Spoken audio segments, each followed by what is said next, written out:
رہے سلامت سنی دعوت اسلام میرے خواجہ رہے سلامت الحمد للہ رب العالمین والصلاة والسلام على سید الانبیاء والمرسلین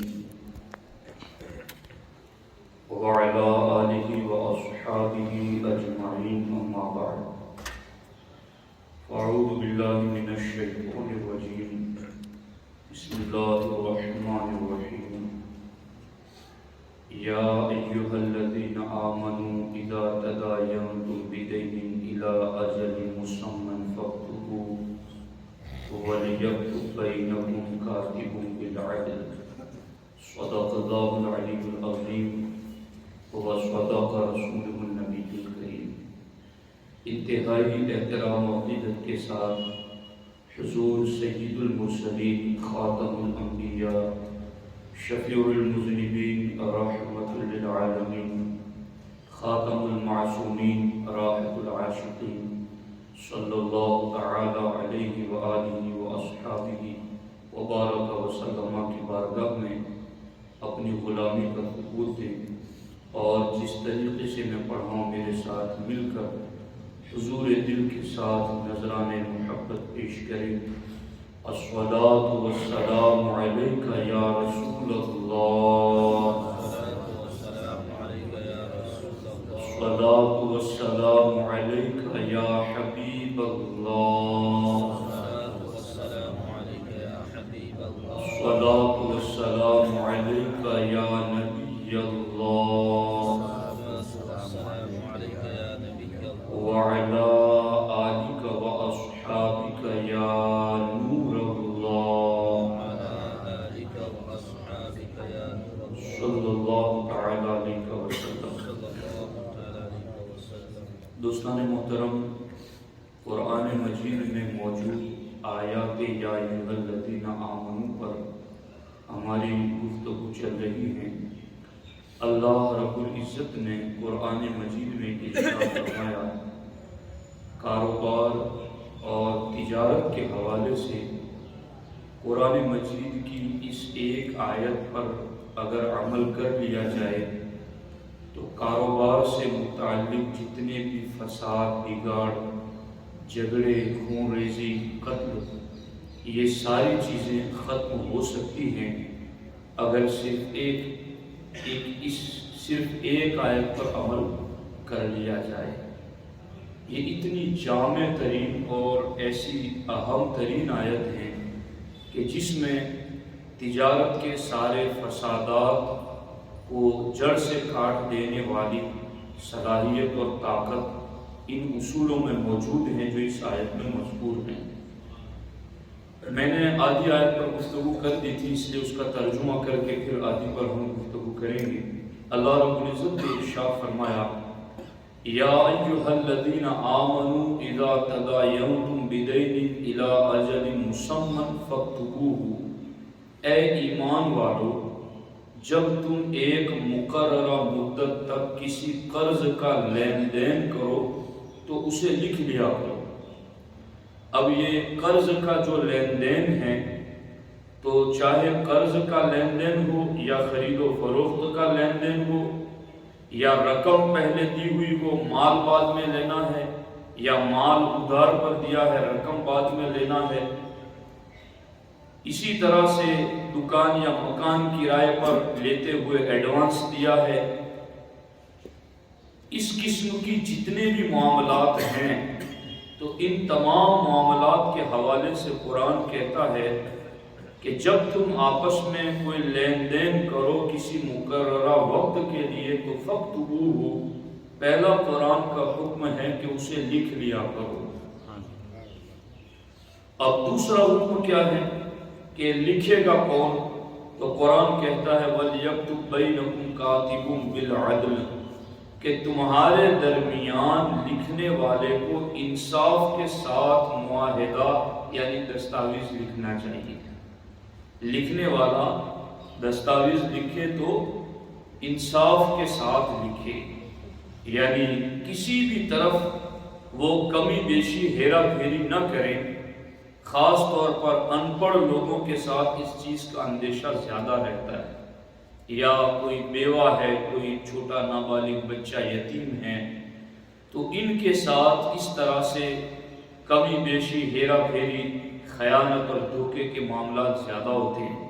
اللہ تعالیٰ ارشاد فرماتا ہے وَلْيَكْتُبْ بَيْنَكُمْ كَاتِبٌ بِالْعَدْلِ، کہ تمہارے درمیان لکھنے والا انصاف کے ساتھ لکھے۔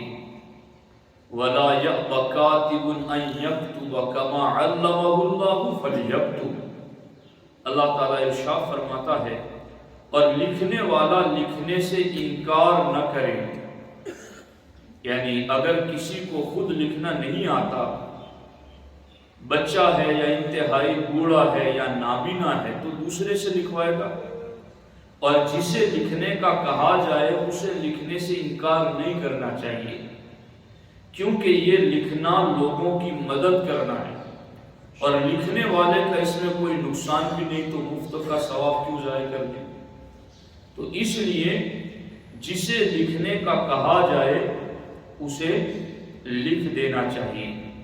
وَلَا يَأْبَ كَاتِبٌ أَن يَكْتُبَ، اور کاتب یعنی رائٹر لکھنے سے انکار نہ کرے، كَمَا عَلَّمَهُ اللَّهُ فَلْيَكْتُبْ، اللہ نے جیسا اس کو لکھنا سکھایا ہے اسے لکھ دینا چاہیے۔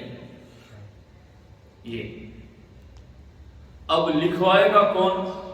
تو قرآن میں ہے وَلْيُمْلِلِ الَّذِي عَلَيْهِ الْحَقُّ، اللہ اکبر، جس شخص پر حق لازم آتا ہے وہ لکھاتا جائے، یعنی جس نے پیسہ دینا ہے وہ لکھوائے، جس نے قرضہ لیا ہے وہ لکھوائے، اور لکھوانے والے کو کہا کہ جس پر حق آتا ہے وہ لکھوائے۔ وَلْيَتَّقِ اللَّهَ رَبَّهُ، اور اللہ سے ڈرتا رہے، یعنی تجھے یہ سونپا گیا ہے کہ تیرے کہے سے لکھا جائے گا، تو اب تو اللہ سے ڈرے۔ وَلَا يَبْخَسْ مِنْهُ شَيْئًا، اور اس حق میں سے کچھ کمی نہ کرے۔ وَلَا يَبْخَسْ مِنْهُ شَيْئًا، اللہ سے ڈرے، اتنا کہہ دیا یہ بھی کافی ہی تھا کہ اس موقع پر اللہ سے ڈرنے کا مطلب یہی ہے کہ لکھنے میں خیانت نہ کریں، مگر پھر چونکہ معاملہ بڑا سیریس تھا، آگے پھر دوسرا لفظ آیا وَلَا يَبْخَسْ مِنْهُ شَيْئًا، تو اب اس میں سے کوئی کمی نہ کریں جو حق لکھنا ہے۔ فَإِنْ كَانَ الَّذِي عَلَيْهِ الْحَقُّ سَفِيهًا أَوْ ضَعِيفًا أَوْ لَا يَسْتَطِيعُ أَنْ يُمِلَّ، اللہ تعالیٰ فرماتا ہے کہ جس پر حق آتا ہے، جس پر حق آتا ہے، اب جس پر حق آئے گا وہی تو لکھوائے گا، اب جس پر حق آتا ہے اگر وہ سفیہن بے عقل ہیں یعنی پاگل ہیں، او ضعیفن یا وہ کمزور ہیں، او لا یستطیع ان یمل یا وہ لکھوانے کی طاقت نہیں رکھتا ہے، اب کیا کریں؟ قرآن کہتا ہے کیا ایسی صورت میں یہ چھوڑ دیا جائے کہ چلو کمزور ہیں، پاگل ہیں، تو اب اس کو لکھنے سے چھٹی دے دی جائے؟ نہیں، وَلْيُمْلِلْ وَلِيُّهُ، اب اگر وہ نہیں لکھ سکتا، کمزور ہیں، بے عقل ہیں، تو اس کا ولی لکھوائے، اس کا ولی لکھوائے، باپ لکھوائے، دادا لکھوائے، بڑا بھائی لکھوائے، اس کا ولی، اس کا ذمہ دار لکھوائے۔ اور پھر ذمہ دار کو بھی کیا کہا گیا؟ بالعدل، اس کا ولی بھی عدل و انصاف کے ساتھ لکھوائے۔ یعنی آپ غور کیجیے کہ بار بار بالعدل، پہلے بھی بالعدل کی بات ہے کہ وَلْيَكْتُبْ بَيْنَكُمْ كَاتِبٌ بِالْعَدْلِ، کہ لکھنے والا آپس میں عدل سے لکھے۔ تو بھئی لکھنے والا تو کوئی اور تھا، اس کو کہا گیا عدل و انصاف کو، اب کوئی کہہ سکتا تھا نا کہ بھئی ولی ہے تو اس کو عدل کی کیوں تاکید کی جا رہی ہے؟ تو آج کا دور بتا رہا تھا کہ ولی کو بھی عدل کی تاکید ضروری تھی۔ جی آج کے دور میں بھائی اگر ولی بن گیا، اس کا ذمہ دار بن گیا، یا کبھی باپ بھی، تو وہ بالعدل اس کے لیے آج کے اعتبار سے اور ہر دور کے اعتبار سے بہت زیادہ ضروری ہے۔ تو ولی لکھوائے اور وہ بھی عدل و انصاف کے ساتھ لکھوائے۔ یہاں تک گفتگو ہماری ہو چکی، اب توجہ رکھنا کہ اب یہ جو لکھوائے انصاف کے ساتھ لکھوائے، انکار نہ کرے، جس کو لکھنا آتا ہو جیسا اللہ نے کہا ہے ویسا لکھ دے، اللہ سے ڈرے، کمی نہ کرے۔ لکھنا نہیں آتا ہے، بے عقل ہیں تو ولی سے لکھوائے، ولی انصاف کے ساتھ لکھے۔ آج اس پر اگر مسلمان اسلام کی حیثیت سے عمل کر لے تو ان کے آدھے سے زیادہ فسادات ختم ہو جائیں، چونکہ جھگڑے زیادہ طور پر زمینوں کے، جائیدادوں کے، مکانوں کے، دکانوں کے یہی تو ہوتے ہیں۔ اب اللہ تعالیٰ نے فرمایا لکھوانے میں بھی یہ پورا تمہیں پکا کرنا ہے۔ وَاسْتَشْهِدُوا شَهِيدَيْنِ مِن رِجَالِكُمْ، اللہ تعالیٰ ارشاد فرماتا ہے اور اپنے مردوں میں سے 2 گواہ بنا۔ جو لکھا ہے سو لکھا ہے، مگر اس پر گواہ بھی بنا۔ مِن رِجَالِكُمْ، 2 مردوں کو گواہ بنا۔ فَإِن لَّمْ يَكُونَا رَجُلَيْنِ فَرَجُلٌ وَامْرَأَتَانِ، اگر 2 مرد نہ ہو تو 1 مرد اور 2 عورتیں، ان کو گواہ بنا۔ یہ خاص موقع یہاں پر گواہ بنا، چونکہ زیادہ طور پر ابھی تو ایسے حالات ہم نے سنے ہیں کہ کورٹ کچہری کے پاس یا جو دستاویز لکھنے والے ہوتے ہیں ان کے پاس اسپیشلسٹ گواہ ہوتے ہیں، یعنی آپ کتنے پیسے دے کر کے گواہ بنانا چاہتے ہیں؟ جی آپ کون سے معاملے کا گواہ بنانا چاہتے ہیں؟ قتل کا گواہ بنانا چاہتے ہیں، اتنے لاکھ لگیں گے، زمین کا تو اتنا ہوگا۔ ان کو اس بات کی کوئی فکر نہیں کہ ہم جھوٹی گواہی دے رہے ہیں، سچی گواہی دے رہے ہیں، کتنی صحیح کتنی غلط، کس چیز کی گواہی دے رہے ہیں، ان کو اس سے کوئی مطلب نہیں۔ بس وہ ریڈی میڈ گواہ کہ تیار ہیں، بس آپ پیسے دیجئے گواہی دے لیجئے آپ۔ ہمارے نبی علیہ السلام نے اس موڑ پر بہت تاکید سے امت کو اللہ کا ڈر دلایا، عذاب کی خبر دی، چونکہ بڑے بڑے معاملات جھوٹے گواہوں کی وجہ سے پلٹ جاتے ہیں۔ چور ساہوکار بن جاتا ہے اور بے گناہ جیل میں چلا جاتا ہے جھوٹے گواہوں کی وجہ سے۔ ہمارے آقا علیہ الصلوۃ والسلام نے جھوٹے گواہوں کی خوب وعیدیں سنائی ان کو، اور قرآن مجید میں اللہ رب العزت نے ارشاد فرمایا والذین لا یشہدون الزور، جو رحمان کے بندے ہیں وہ جھوٹی گواہی نہیں دیتے۔ اللہ کے بندے ہیں تو وہ جھوٹی گواہی نہیں دیتے، اللہ قرآن میں کہتا ہے۔ اور اللہ نے قرآن میں فرمایا وَاجْتَنِبُوا قَوْلَ الزُّورِ، جھوٹی بات سے بچو۔ اور حدیث پاک میں ہے ہمارے آقا علیہ السلام نے فرمایا قیامت کے دن جھوٹی گواہی دینے والے کے قدم اپنی جگہ سے نہیں ہٹیں گے یہاں تک کہ اس کے لیے جہنم واجب ہو جائے گا۔ اللہ اکبر، اللہ اکبر۔ جھوٹی گواہی اس کے لیے جہنم واجب ہے۔ اور یہاں پر امام ذہبی رضی اللہ تعالیٰ عنہ نے لکھا ہے کہ جھوٹی گواہی دینے والا 4 بڑے بڑے گناہوں کا مرتکب ہوتا ہے۔ مرتکب کا معنی کرنے والا، 4 بڑے بڑے گناہ کرنے والا بنتا ہے جو جھوٹی گواہی دیتا ہے۔ اور انہوں نے وہ 4 بتائے، توجہ سے سننا۔ فرماتے ہیں کہ جھوٹی گواہی دینے والا سب سے پہلی بات تو یہ کہ جھوٹ بولتا ہے۔ جھوٹی گواہی کا سب سے پہلا بڑا کبیرہ گناہ یہ کہ وہ جھوٹ بولتا ہے۔ اور اللہ تعالیٰ قرآن میں فرماتا ہے ان اللہ لا یہدی من هو مسرف کذاب، کہ بے شک اللہ تعالیٰ حد سے بڑھنے والے جھوٹے کو ہدایت نہیں دیتا۔ تو جھوٹی گواہی دینے والا سب سے پہلا تو جھوٹ بولنے کا جرم کرتا ہے۔ اور دوسرا گناہ اس کا کیا ہے؟ جھوٹی گواہی دینے والا دوسرا بڑا گناہ یہ کرتا ہے کہ وہ جس کے خلاف گواہی دیتا ہے اس پر ظلم کرتا ہے، یہاں تک کہ اس جھوٹی گواہی کے ذریعہ اس کا مال بھی لے لیتا ہے، اس کی عزت بھی لے لیتا ہے، کبھی کبھی اس کی جان بھی لے لیتا ہے۔ تو جھوٹی گواہی دینے والا جس کے خلاف گواہی دیتا ہے اس پر ظلم کرنے والا بھی گناہ کرتا ہے۔ اور تیسرا بڑا گناہ یہ ہے کہ جھوٹی گواہی دینے والا جس کے حق میں گواہی دیتا ہے، جس کے فیور میں گواہی دیتا ہے، اس پر بھی ظلم کرتا ہے۔ کیسے؟ کہ گواہی کے ذریعہ اس تک حرام مال پہنچاتا ہے۔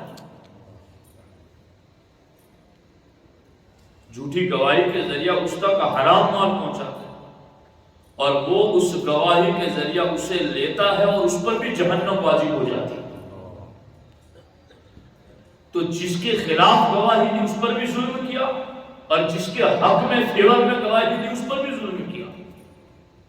اور چوتھا بڑا گناہ یہ ہے کہ جھوٹی گواہی دینے والا اس چیز کو جائز اور حلال کر لیتا ہے جس کو اللہ نے حرام کیا ہے۔ اللہ کے حرام کیے ہوئے کو وہ حلال ٹھہرانا چاہتا ہے، اللہ نے جسے حرام کیا وہ اسے جائز ٹھہرانا چاہتا ہے۔ تو یہ چار بڑے بڑے گناہ ہیں جو جھوٹی گواہی دینے والا ان چار بڑے بڑے گناہوں میں مبتلا ہوتا ہے۔ جھوٹ باندھتا ہے، جس کے خلاف گواہی دیتا ہے اس پر ظلم کرتا ہے، جس کے حق میں گواہی دیتا ہے اس پر ظلم کرتا ہے، اللہ کے حلال حرام کے قانون کو بدلنا چاہتا ہے۔ تو جھوٹی گواہی کتنا بڑا جرم ہے۔ اسی لیے ہمارے نبی علیہ الصلوۃ والسلام نے ارشاد فرمایا کہ جب تم کوئی بھی مقدمہ لکھو، کوئی معاملہ لکھو، اللہ نے فرمایا وَاسْتَشْهِدُوا شَهِيدَيْنِ مِن رِجَالِكُمْ، کہ تم آپس میں اپنوں میں سے دو مردوں کو گواہ بنا لو۔ فَإِن لَّمْ يَكُونَا رَجُلَيْنِ فَرَجُلٌ وَامْرَأَتَانِ، پر اگر دو مرد نہیں ملتے تو ایک مرد اور دو عورتیں گواہ ملیں۔ اب یہ دو عورتیں کیوں ہیں؟ مِمَّن تَرْضَوْنَ مِنَ الشُّهَدَاءِ أَن تَضِلَّ إِحْدَاهُمَا فَتُذَكِّرَ إِحْدَاهُمَا الْأُخْرَى، تاکہ اگر ان عورتوں میں سے ایک بھولے تو دوسری اسے یاد دلا دے۔ دو عورتیں۔ اور یہاں گواہی کے سلسلے میں یہ بھی احکام یاد رکھ لیں کہ گواہ کے لیے آزاد، عاقل، بالغ اور مسلمان ہونا شرط ہے، وہ بندہ گواہ بن سکتا ہے۔ تنہا عورتوں کی گواہی معتبر نہیں، خواہ وہ چار ہی کیوں نہ ہو۔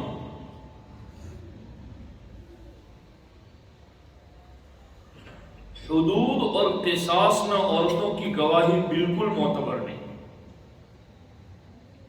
حدود اور قصاص میں، یہ حدود اور قصاص کسے کہتے ہیں؟ تو اس سلسلے میں حضور صدر الشریعہ علیہ رحمہ لکھتے ہیں کہ حد ایک قسم کی سزا ہے جس کی مقدار شریعت کی جانب سے مقرر ہے کہ اس میں کمی بیشی نہیں ہو سکتی۔ تو یہ حد اور قصاص، جیسے چوری کی سزا ہاتھ کاٹنا، زانی کی سزا کبھی تو 100 کوڑے لگانا، کبھی سنگسار کرنا، تو اس کو حد کہتے ہیں۔ اور یہ شرعی سزا جو ہے نا وہ اسلامی بادشاہ ہی نافذ کرے گا، عوام کے اختیار میں اسے نہیں دیا گیا۔ تو یہ اسلامی حدود ہیں، تو شریعت کہتی ہے کہ اسلامی حدود کے بارے میں عورتوں کی گواہی بالکل معتبر نہیں۔ صرف حدود اور قصاص میں صرف مردوں کی شہادت کی ضرورت ہے، مردوں کی شہادت ان کی ہی گواہی چلے گی۔ اس کے سوا اور معاملات میں یعنی حدود اور قصاص وہی بدلے والا، جان کے بدلے میں جان، اور دیگر قصاص کے معاملات، تو اور معاملات میں ایک مرد اور دو عورتوں کی گواہی بھی مقبول ہیں، حدود اور قصاص کے علاوہ ہیں۔ اس آیت میں فرمایا گیا کہ جب گواہوں کو بلایا جائے تو وہ انکار نہ کریں، وَلَا يَأْبَ الشُّهَدَاءُ إِذَا مَا دُعُوا، کہ جب گواہوں کو گواہی کے لیے بلایا جائے تو وہ انکار نہ کریں۔ اس ضمن میں مفسرین کرام لکھتے ہیں کہ اس سے معلوم ہوا کہ گواہی دینا فرض ہے، سبحان اللہ، سبحان اللہ۔ لہذا جب مدعی گواہوں کو طلب کریں تو انہیں گواہی کا چھپانا جائز نہیں، اور یہ حکم حدود کے سوا اور معاملات، یہ حکم حدود کے سوا اور معاملات۔ حدود میں گواہ کا کیا مسئلہ ہے؟ کتنی پیاری بات ہے، اللہ اکبر۔ فرمایا گیا کہ حدود میں یعنی جہاں آپ گواہی کا لفظ بول جاؤ گے کہ اس نے چوری کی ہے میں گواہی دیتا ہوں، اس نے زنا کیا میں گواہی دیتا ہوں، اگر یہاں آپ حدود کے بارے میں گواہی کا لفظ بول گئے تو اس پر سزا نافذ ہو جائے گی۔ تو اب یہاں کیا کہا شریعت نے؟ حدود میں گواہ کو بتانے اور چھپانے دونوں کا اختیار ہے، بلکہ چھپانا افضل ہے۔ کہو نا سبحان اللہ، سمجھ آ رہی ہے بات؟ بلکہ چھپانا افضل ہے۔ اللہ اللہ اللہ۔ حضرت سیدنا ابو ہریرہ رضی اللہ تعالیٰ عنہ سے روایت ہے، اللہ کے رسول علیہ السلام نے فرمایا جو مسلمان کی پردہ پوشی کرے اللہ تعالیٰ دنیا آخرت میں اس کی پردہ پوشی فرمائے۔ سبحان اللہ سبحان اللہ سبحان کیسی بات ہے اللہ۔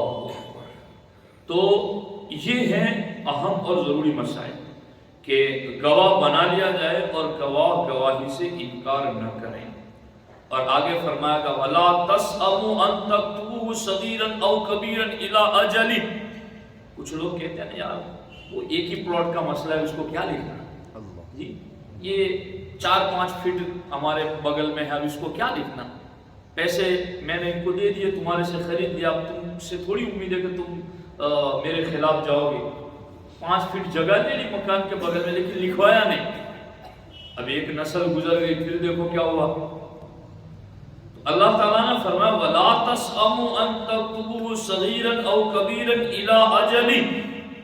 اللہ تعالیٰ ارشاد فرماتا ہے اور قرض چھوٹا ہو یا بڑا ہو، لین دین چھوٹا ہو یا بڑا ہو، اس کی مدت تک لکھنے میں اکتانا نہیں، سستی مت کرنا، اکتانا نہیں، اس کو لکھ ہی لینا۔ اب کوئی کہے کہ یار یہ اس میں کیا بات ہے، چھوٹی موٹی باتیں چل جائے گی۔ اللہ تعالیٰ نے فرمایا ذَلِكُمْ أَقْسَطُ عِندَ اللَّهِ، اللہ کی بارگاہ میں زیادہ انصاف والی بات یہی ہے کہ چھوٹا ہو یا بڑا ہو لکھ لو اور اس میں اکتاہٹ محسوس مت کرو۔ اللہ۔ اب اس کے علاوہ باقی اور بھی احکام ہیں جس کو انشاءاللہ میں آئندہ سنی اجتماع میں عرض کروں گا۔ اور جی تو دوستان محترم، آج 2 افسوسناک خبریں ہمارے سامنے آئی ہیں۔ سب سے پہلے تو جموں سر کی سرزمین پر سید شوکت علی بابا ان کا انتقال ہو چکا ہے، رات کو 10:30 بجے ان کی نماز جنازہ ہے۔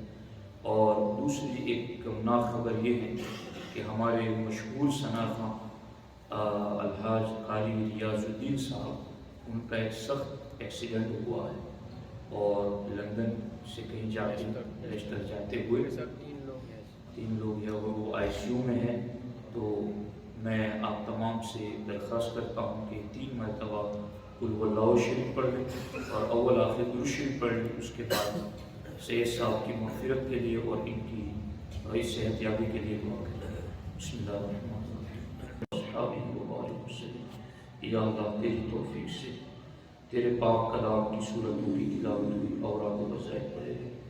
یا اللہ ذکر خیر ہوا تیرا، تیرے حبیب کا حکم سنایا گیا، اس سب کو اپنی بارگاہ کرم میں قبول فرما۔ یا اللہ اس کا ثواب حضور رحمت عالم شفیع الامت غم گسار امت حضور سید المرسلین صلی اللہ علیہ وسلم کی روح پاک کو اس کا ثواب عطا فرما۔ حضور کے وسیلے سے تمام انبیاء کرام، رسولان نظام، صحابہ اہل بیت خلفائے راشدین، تمام اولیاء صدیقین، شہداء، صالحین، تمام کی ارواح کو اس کا ثواب عطا فرما۔ یا اللہ بالخصوص اس کا ثواب سید شوکت علی بابا علیہ الرحمہ کی روح کو عطا فرما۔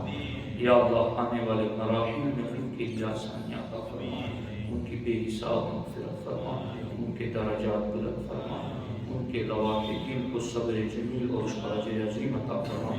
یا اللہ بالخصوص ان پاک صورتوں کی تلاوت کا صدقہ ہمارے مرید گرامی الحاج قاری راز الدین صاحب کو شفائے کاملہ عطا فرما، ان کے ساتھ دیگر جو ساتھی زخمی ہوئے انہیں بھی شفائے کاملہ عطا فرما، یا اللہ ان کی تمام جسمانی تکلیفوں کو اپنے فضل خاص سے دور فرما، یا اللہ انہیں جلد سے جلد صحت یابی اور شفا یابی عطا فرما، یا اللہ یا رحمان یا رحیم اس بیماری کو ان کے لیے کفارہ سیئات بنا دے، یا اللہ یا رحمان یا رحیم اس بیماری کی وجہ سے یا اللہ ان کے درجات کو بلند فرما، ان کی آواز میں مزید نکھار عطا فرما، یا اللہ دین و سنیت کی جو خدمت کر رہی تھی میرے اللہ مزید ان کی سانسوں میں ایمان اور تندرستی کے ساتھ بے پناہ برکتیں عطا فرما، یا اللہ ہمارے تمام علماء حفاظ، ہماری تمام عوام، ہمارے تمام مخلص تمام لوگوں کو